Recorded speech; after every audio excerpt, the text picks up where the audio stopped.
Welcome to Aki Lashes. In today's tutorial, we are going to show you how to sharpen your isolation tweezer.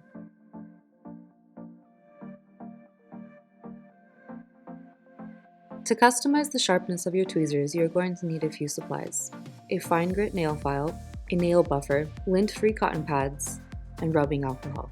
Begin sharpening your isolation tweezer by holding the tweezer closed. File the outer edges with the fine grit nail file. In order to preserve the grip integrity of the tweezer, it is important to file and sharpen only the outer edges. Do not file inside the tweezer where it closes.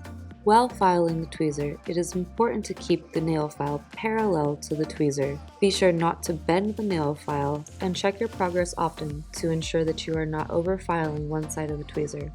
When you have reached a point of satisfaction with the file, take a lint-free cotton pad and a bit of rubbing alcohol to clean the tip of the tweezers. Review the tip of the tweezer after cleaning and check to see if further adjustments are needed. Next, we will smooth away any rough edges using the nail buffer. Holding the tweezers closed, gently buff the filed areas to finish your sharpening work. To finish the sharpening process, clean the tweezers one final time with the alcohol and cotton pad. You are now ready to use your isolation tweezers.